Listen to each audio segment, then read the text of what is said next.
이제 66권이 얼마 안 남았죠? 파노라마 신약에서도 한참 지나서 이제 오늘은 베드로 전서, 사도 베드로가 기록한 서신, 첫 번째 서신입니다. 배경이 어떤 것이었을까? 베드로는 여러분이 아시는 대로 주님이 매우 사랑하시던 제자였고, 주를 위해서는 열심을 누구보다도 낸 사람이었습니다. 그 베드로가 흩어져 있는 여러 유대인 그리스도인들, 더 나아가서는 이제 초대교회 성도들에게 이 편지를 쓰게 된 배경이 뭘까? 한마디로 베드로전서에서는 고난이란 말, 핍박이란 말을 우리가 금방 떠올릴 수 있어요. 즉, 당시의 상황이 이제 기독교가 점점 퍼지면서 필연적으로 로마와 그 다음에 이방 신앙과 부딪힐 수밖에 없겠지요. 더욱이 그 당시에 대제국인 로마가 기독교에 대해서 어떻게 생각했는지, 그 많은 오해들이 초대교회에 있어가지고 그것 때문에 핍박이 무수히 많았어요. 네로 황제 같은 사람은 로마의 대화재가 난 것이 기독교인 때문이다. 그때도 수많은 사람들이 순교를 당했고, 그래서 로마 사람들은 기독교인들을 제대로 된 사람으로 안 봤어요. 야만이요 짐승처럼 잡아가지고 죽였습니다. 그래, 그 핍박을 피하려고 그들은 땅 속에다가 굴을 파고 들어가서 거기서 예배했는데, 카타콤베란 말 들어보셨죠? 거기서 핍박을 피해서 신앙생활했던 역사가 있습니다. 이렇게 기독교가 이젠 점점 퍼져나갈 때에 당연히 나타나는 핍박, 이것 때문에 오는 고난, 이것에 대해서 베드로가 꼭 해줄 말을 한 것이 베드로 전서예요.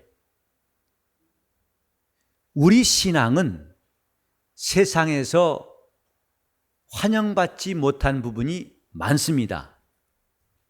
그건 두 가지 중에 둘 중에 하나일 수 있는데, 하나는 신자들이 잘못해서 고난당할 수도 있고, 오늘날 기독교가, 한국 기독교가 그렇듯이 교회가 핍박받는, 고난받는 많은 이유는 오늘 한국 교회 자체의 잘못 때문에도 많습니다. 그런가 하면 우리가 하나님의 뜻대로 살려고 할 때, 그건 근본적으로 영적인 저항, 영적 존재들의 그 저항이라는 것도 핍박으로 드러납니다. 둘 다 고난이에요. 그러나 베드로는 첫 번째 고난에 대해서 말한 것이 아니라, 곧 잘못해서 받는 고난이 아니라 마땅히 주님의 교회가 제대로 일하면서 피할 수 없는 고난, 이것을 말하고 있는 것이 베드로 전서예요. 그래서 이 고난에 대하여 우리는 어떻게 대할 것인가, 이 문제를 말하기 위해서 베드로는 우리가 받은 구원이 무엇인가부터 이야기합니다. 그것이 1장 1절부터 2장 12절에 걸쳐가지고 우리는 어떤 구원을 얻은 사람인가, 즉 핍박을 받는 자들이 왜 핍박받는지를 먼저 알아야겠기에 성도의 구원부터 말하고 있습니다. 곧 성도들은 구원받고 난 다음에 이제는 그리스도를 따라가면서 거룩해지는 과정이 필요한 사람들이다. 이 내용을 2장 12절까지를 말하고 있습니다. 그러면 이런 길목에서 우리는 어떻게 해야만이 거룩함으로 나아갈 수 있고 믿음이 성장할 수 있느냐? 그것을 3장 12절까지 해서 한마디로 복종이다 그랬어요. 신앙은 순종을, 복종을 통해서 이루어져 가는 것입니다. 교회 생활도 한마디로 말하면 순종학교예요. 순종을 배우고 순종을 실천하는 것이 교회입니다. 이런 본질을 떠나버리니까 교회가 그릇된 길로 할 수밖에 없어요. 교회 와서 더 배울 것도 없고, 그러니 순종할 것도 없고, 그래서 사람들마다 자기의 이론을 내세우고 방법을 내세웁니다. 이것은 교회가 반드시 문제를 만나고 문제 때문에 어려움을 당할 수밖에 없어요. 그러므로 우리는 항상 교회에 와서 내가 무엇을 순종해야 할 것인가, 그 말씀을 들어야 됩니다. 순종할 말씀을 들어야 순종을 할 수가 있죠. 그래서 우리가 늘 강조합니다만 말씀을 중요시할 수밖에 없어요. 그 말씀은 우리로 깨어나기도 하지만은, 우리로 힘을 얻기도 하지만은, 우리로 순종케 하는 말씀이기 때문이에요. 우리로 움직이게 하는 말씀. 움직이려면 동서남북 중에서 어디로 가야 할지, 사거리에서 직진해야 할지 좌회전해야 할지 결정해야 되죠. 그 결정하게 하는 것이 말씀이에요. 순종케 하는 게 말씀이다 이 말이죠. 그러므로 설교 시간, 성경 읽는 시간, 성경 배우는 시간 매우 중요합니다. 아이 목사님 많이 배웠어요. 이게 지겨워요. 아니요.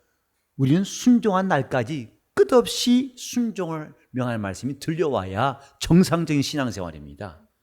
그래서 배불러가지고 목사님 다 알아요. 성경 다 하니까 야 그만해. 이제 우리 좀 더 부드러운 얘기 할 거 없어요?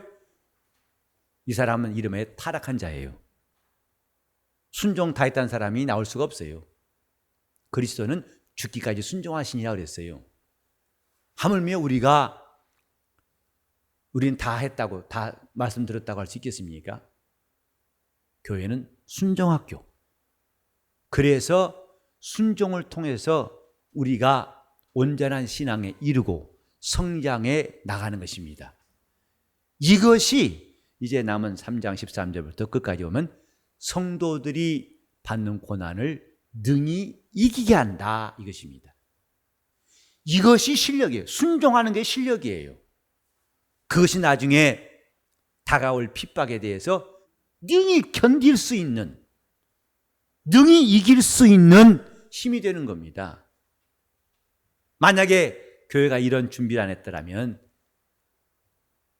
사방에서 오는 핍박을 견딜 수가 없어다 무너질 거예요. 따라서 베드로전서에서는 이 구원과 순종과 그 다음에 고난, 이 내용들에 대해서 잘 말해주고 있습니다. 이 성경은 대략 주후 63, 4년경, 곧 이 로마 황제였던 네로가 기독교를 핍박하기 직전에 쓰여진 것 같아요. 그러니까 베드로는 이제 거대한 쓰나미처럼 교회에 밀려오는 이 핍박의 물결, 고난의 물결을 그걸 미리 느끼고 이 서신을 쓰지 않았나 생각해요. 장차올 환난에 대해서, 마치 요한계시록이 장차올 환난에 대해서 교회가 어떻게 대비할 것인가, 그 다음에 그 환난이 끝난 다음에는 우리에게 새 예루살렘이 있다는 소망도 주기 위해서 쓴 것처럼 베드로서도 같은 그 방향이라고 할까? 이런 환난에 대해서, 닥쳐오는 고난에 대해서 우리는 이렇게 준비하자, 이런 것입니다.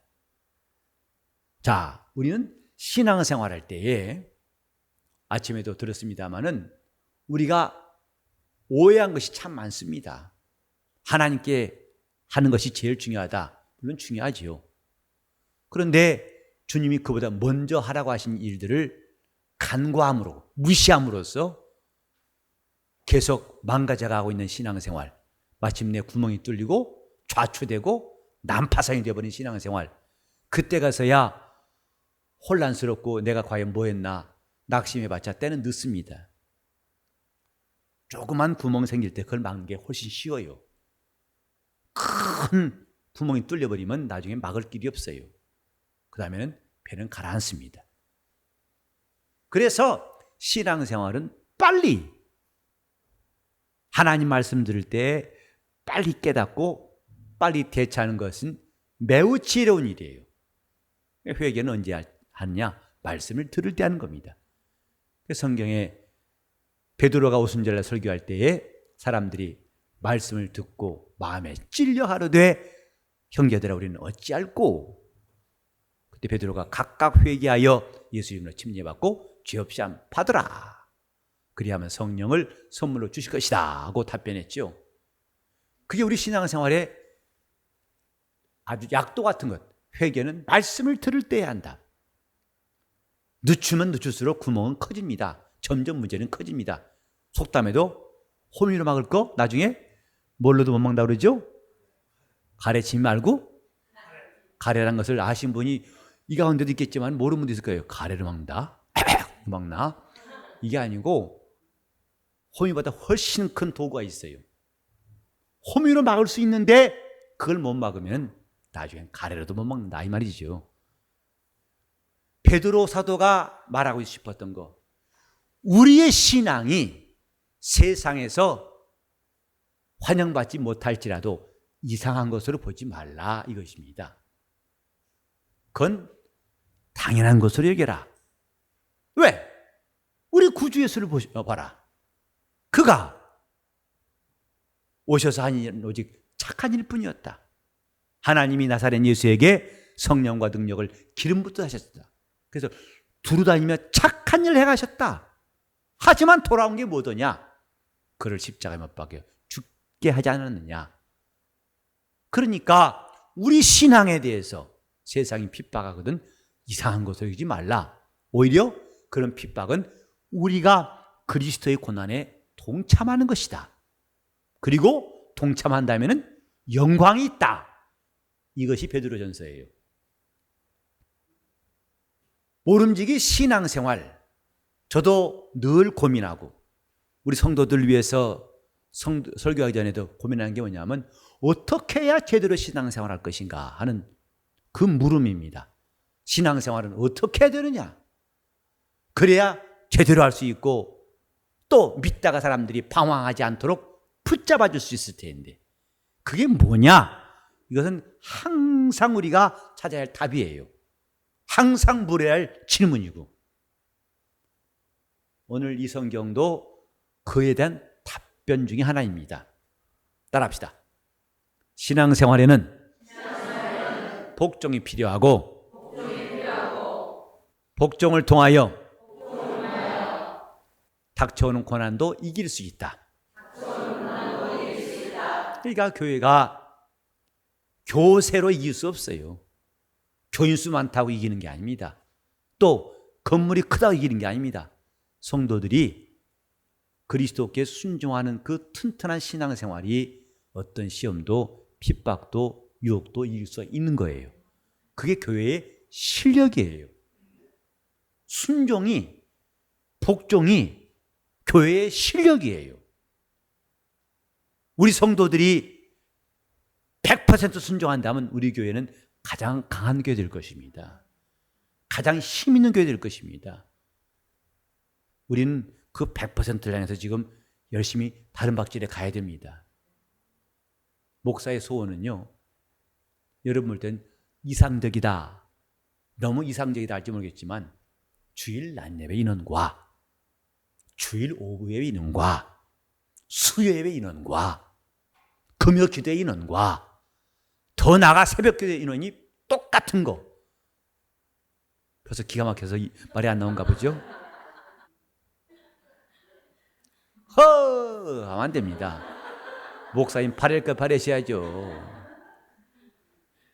근데 그만큼 우리가 순종에 이르는 것이 필요한 것이 많다 이 말이죠. 요즘은 아주 당연히 말해요. 목사님 저 오후 예배 안 나온 거 이해하시죠? 이해하죠. 그러나 동의하지 않죠. 동의하지 않습니다. 그러나 이해는 합니다.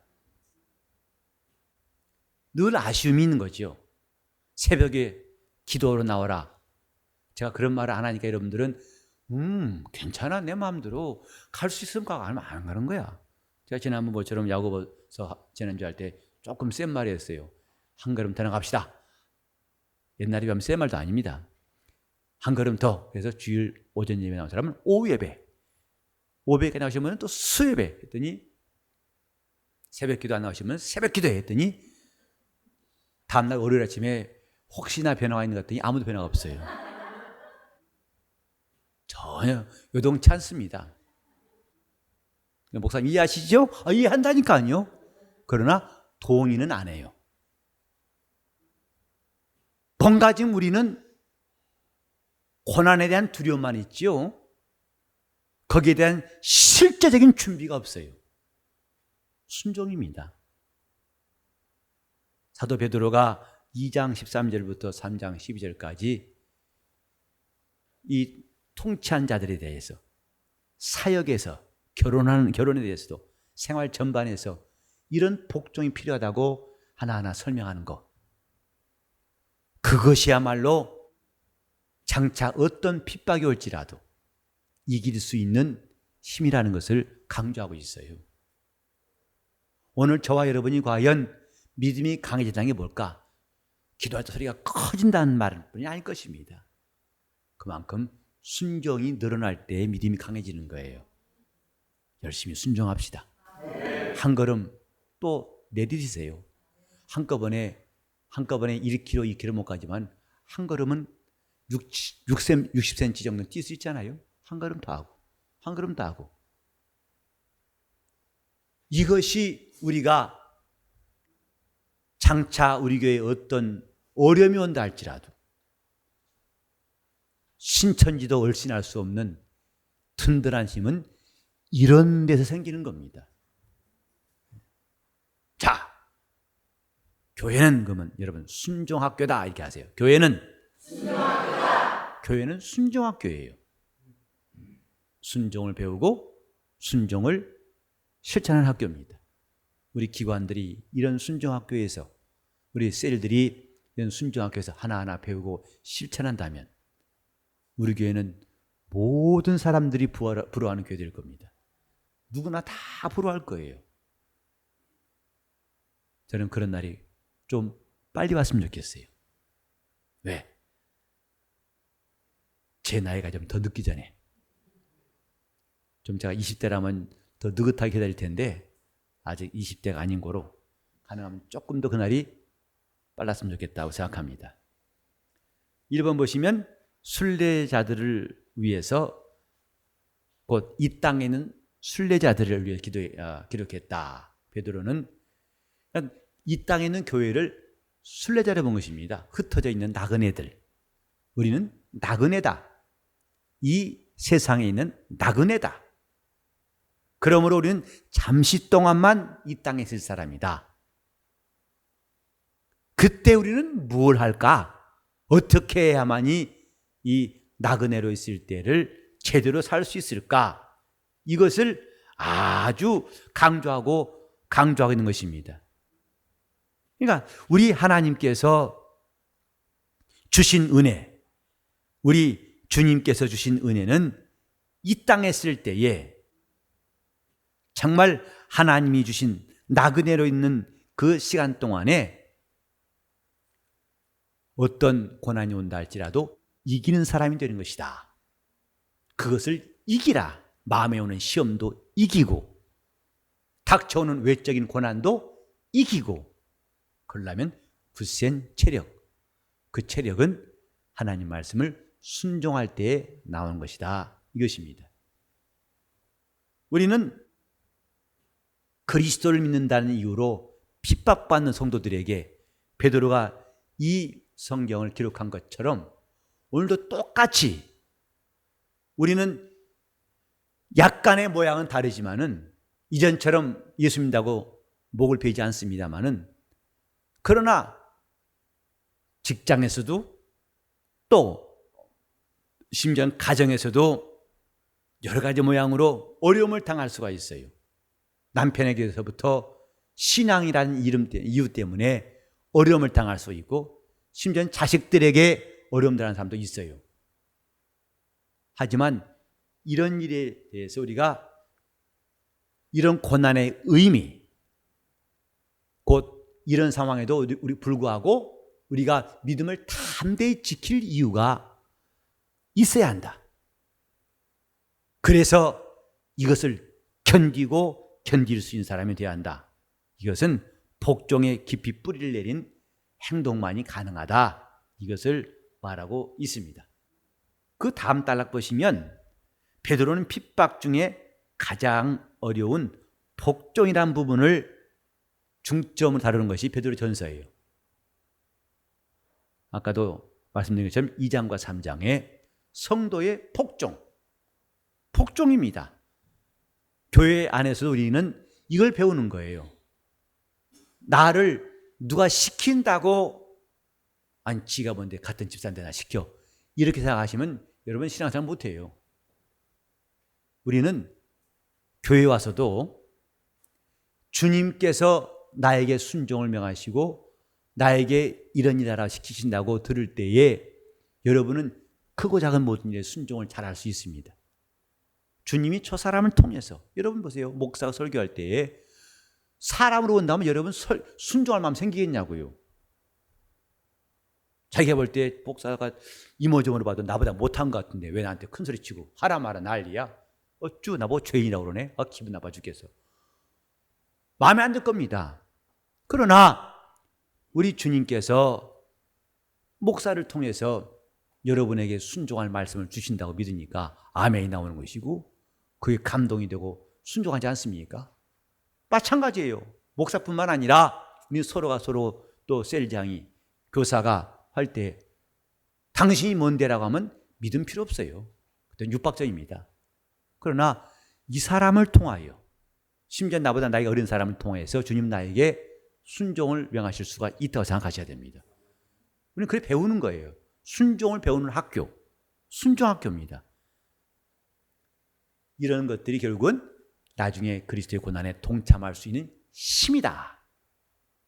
그분의 고난에 나도 참여할 수 있는 힘이다.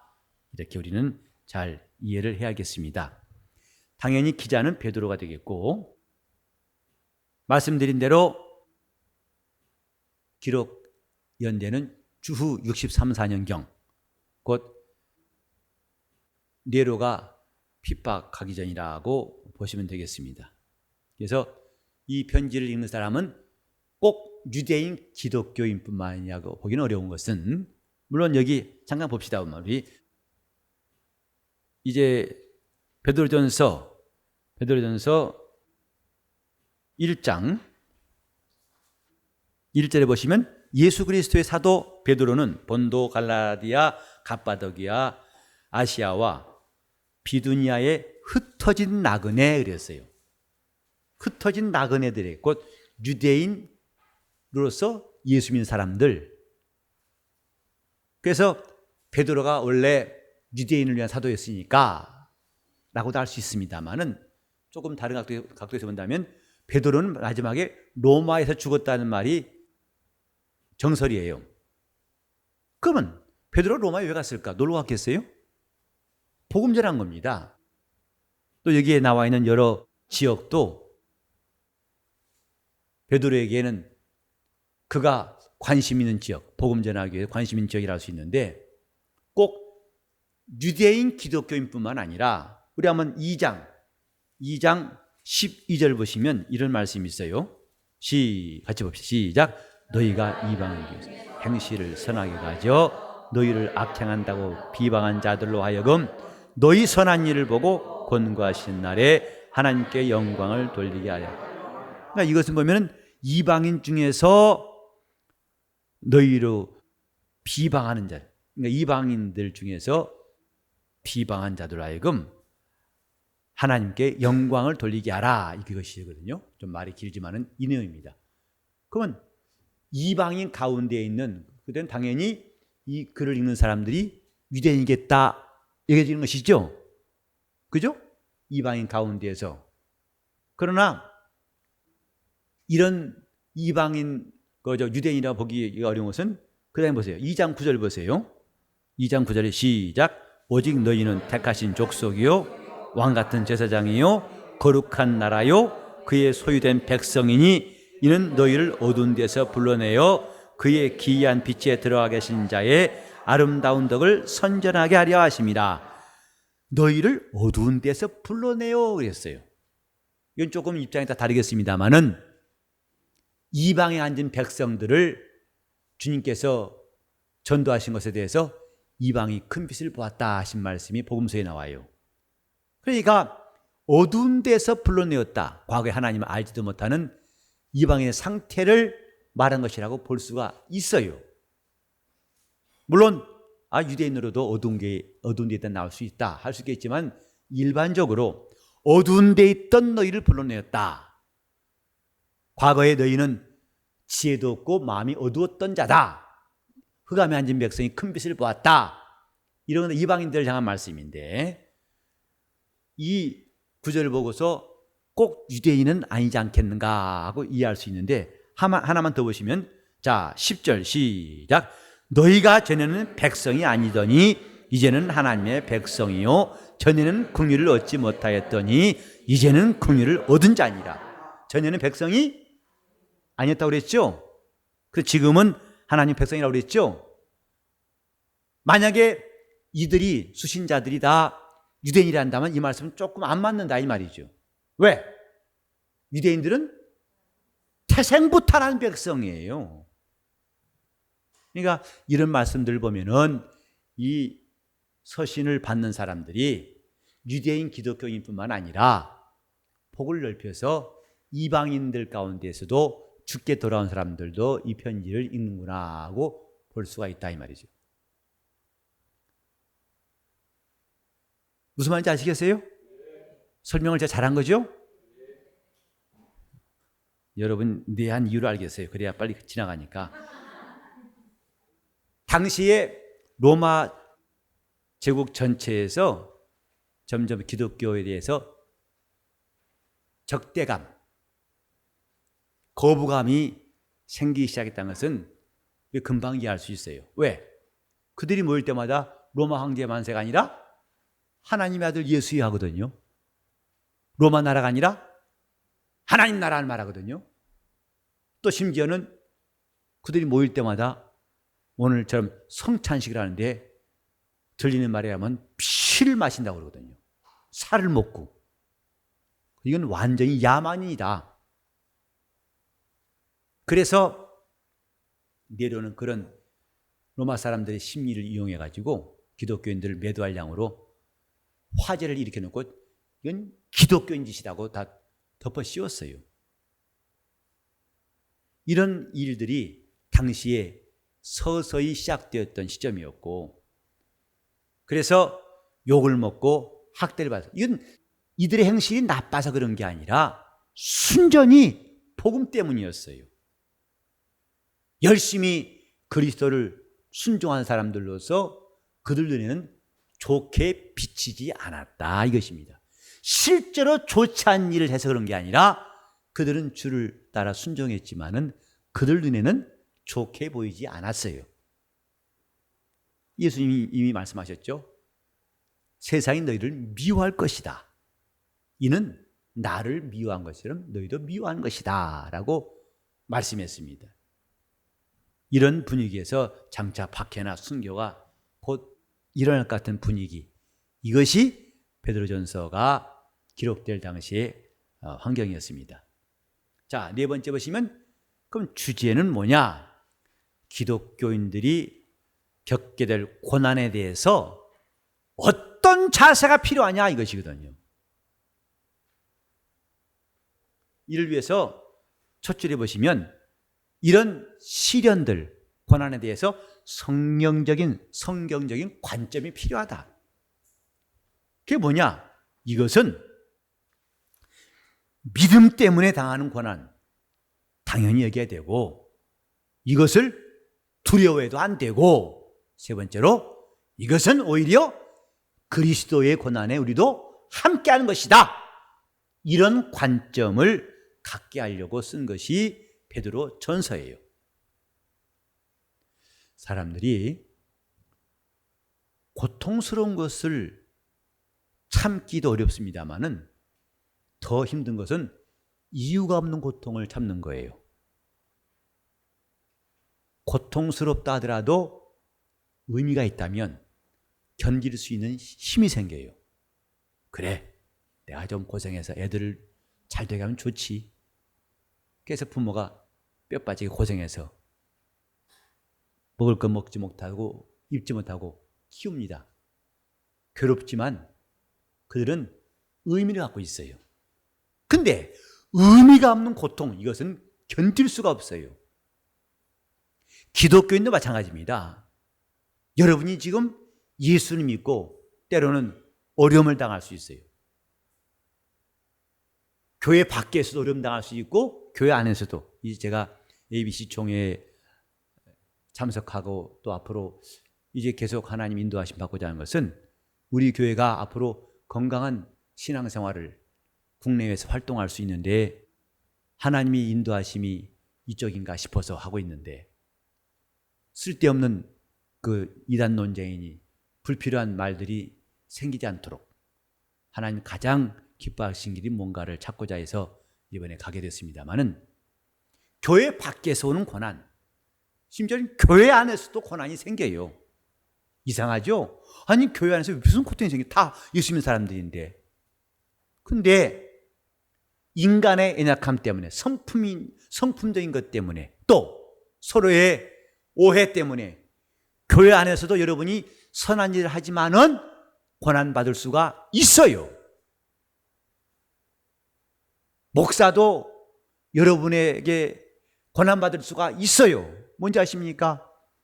여러분이 목사한 일을 오해하게 되면 당연히 여러분들은 불만하게 돼 있어요.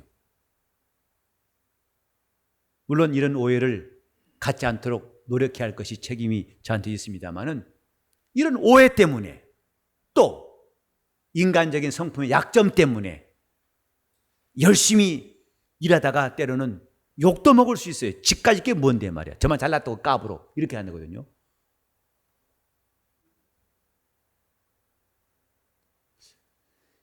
여러분 목사 강단에만 서 있으니까 늘 그저 목사님 이렇게만 생각하시죠? 저도 몇 번의 그 재밌는 경험을 했어요. 훈계 듣기도 하고 교인한테서 전 목사 그러는 게 아니야 해가면서 점잖게 훈계도 하시더라고요. 훈계 받을 수 있죠. 그러나 그것이 오해에서 비롯되었던 것을 알았을 때는 참 답답한 마음을 금할 수가 없어요.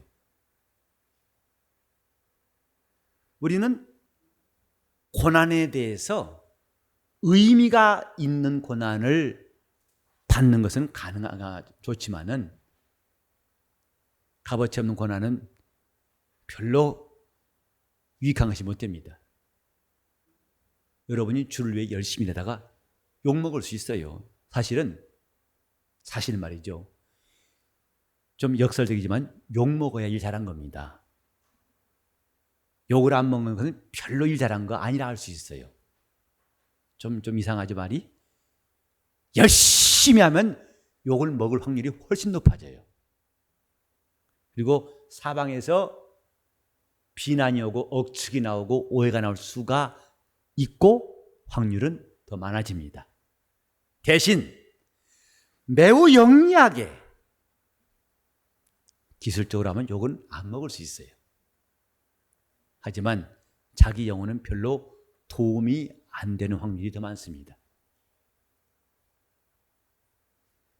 이제 우리 셀장님도 이번에 새롭게 또 임명받으시는데 셀장 하는 것이 편할 것 같아요? 안 편할 것 같아요? 답은 뻔하죠. 좋을 것 같아요? 안 좋을 것 같아요? 이건 답은 좀 애매할 수 있어요. 그러나 편할 것 같아요? 안 편할 것 같아요? 답은 뻔해요. 자기 혼자 하면 제일 편합니다. 근데 남을 위해서 봉사한다는 건 때로는 선한 뜻으로 했지만은 나중에 돌아오는 것은 뜻밖의 결과가 올 수도 있어요. 우린 그럴 때에 우리가 이런 일을 겪는 것이 왜 의미가 있는가? 그 답을 찾자. 베드로전서에서 베드로는 자기에게 닥친 고난에 대해서 장차올 영광에 참여할 자요. 나는 이 고난을 주께로부터 이 고난받으라고 한 직분을 받은 사람이다 라고 자기가 고난받는 이유를 담대히 말했어요. 그러니까 이런 일을 나는 환영하고 내게 또 장차 이런 일이 남아있다 이렇게 해서 그는 자기가 하는 일에 대한 큰 확신을 갖고 이 서신을 우리에게 보내고 있습니다. 자, 따라합시다. 의미 없는 고난은 사양하고 그리스도의 고난에 동참하자. 그러려면 주님과 함께 걸어야 그리스도의 고난이죠. 주님은 저리 하시는 자기는 여기로 가면서 그리스도의 고난에 동참하자. 아무 의미가 없어요. 주님과 함께 걸어가는 것이 중요합니다. 그래서 목적에 보면은 그리스도 안의 성도들의 위치, 너희는 택하신 족속이요, 그의 나라요, 왕같은 제사장이요, 장차 예수의 나라에 들어갈 영광의 성도라.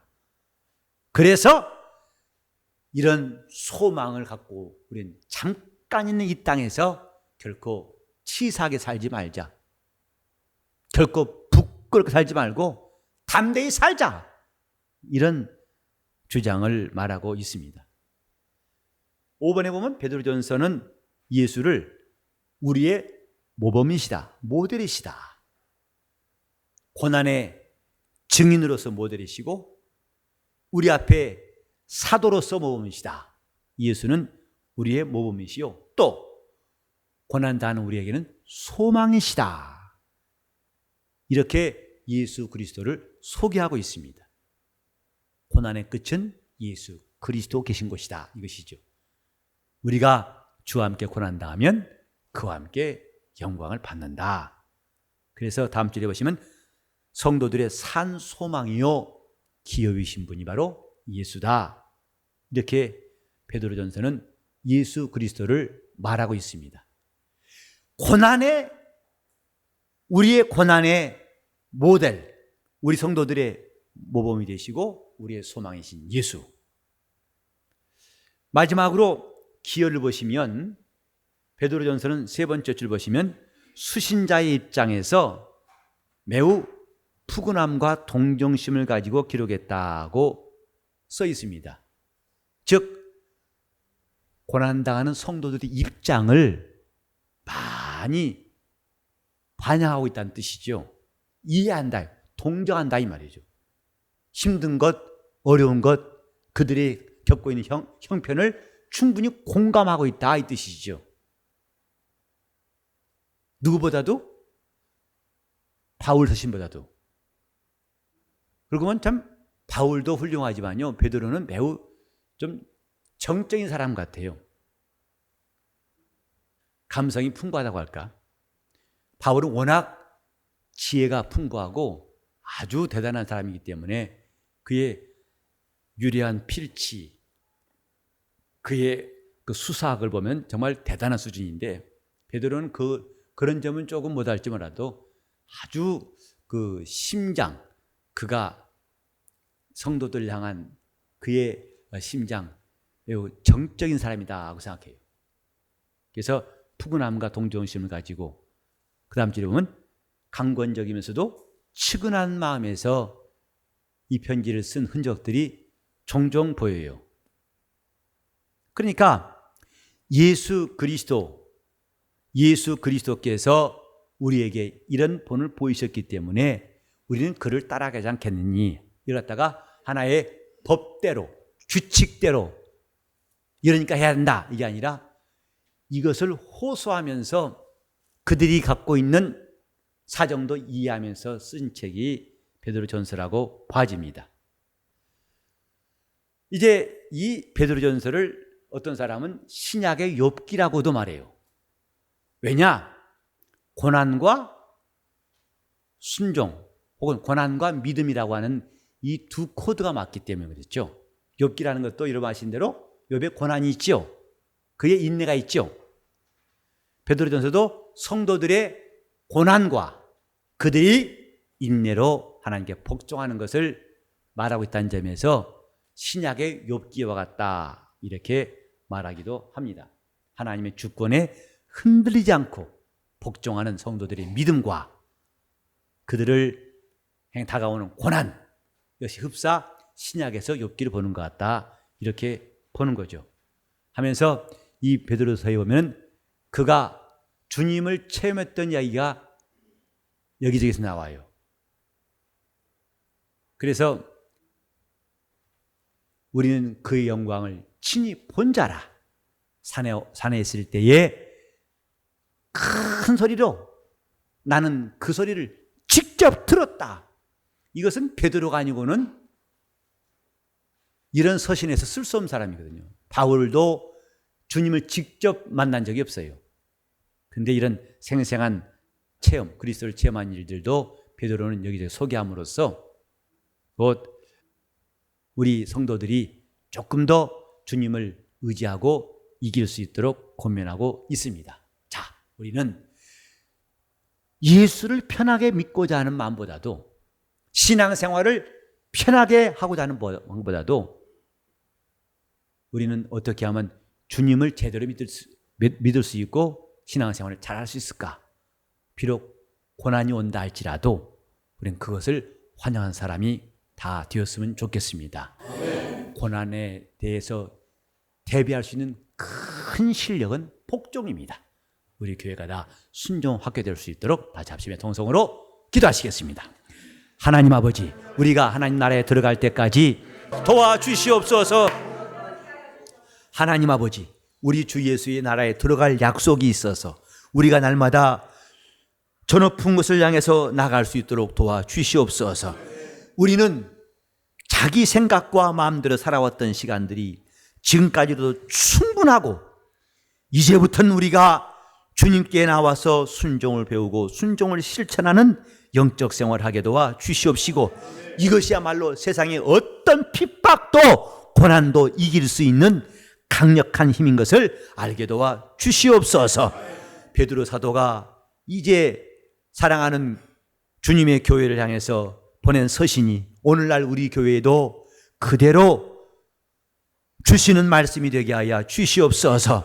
우린 장차 나타날 영광에 참여할 자요 그리스도의 고난을 받는 직분자라는 것을 숨기지 아니하고 부끄러워하지 아니하고 담대히 드러내게 도와 주시옵시고, 비록 이렇게 주님을 순종하여 주 뜻대로 하는 일에 때로는 억울함도 있고 핍박도 있고 어려움이 있을지라도 우리가 조금도 주춤하지 아니하고 이를 당연히 여기고 또 주님과 함께 고난에 참여하는 것을 기쁨으로 여길 수 있도록 우리의 믿음이 성장하고 성숙하게 도와 주시옵소서. 주님, 우리 교회가 점점 더 성장하기 원합니다. 또 성숙하게 도와 주시옵소서. 청장년들도 은혜 받게 도와주시고 청년 대학생들도 하나같이 하나님 말씀을 듣고 변화되게 도와주셔서 저들이 이전에 있던 삶과는 완전히 달라지게 도와주시옵시고, 젊었을 때 받은 은혜가 일생 동안 자기 심령을 굳게 붙들어 줄 수 있도록 도와주시옵소서. 우리 교회 셀 제도가 정착되게 도와주시고 또 이를 위해 앞장을 수고하는 셀장들의 마음을 감동하사 저들이 때로 힘들고 눈물겹고 어려웠던 일들 하나하나가 고난의 열매로서 영혼의 풍성한 결실이 있도록 도와주시옵시고, 정말 온 교회가 선한 일을 사모하게 도와주시옵시고, 한 사람도 자기 역할이 없고 자기가 할 일이 없어서 구경꾼 같은 사람이 없도록 우리 교회를 인도하여 주시옵소서. 주연이 함께 하시고 인도하시기를 간절히 빌고 원하며 예수 이름 받들어 기도 올리옵나이다.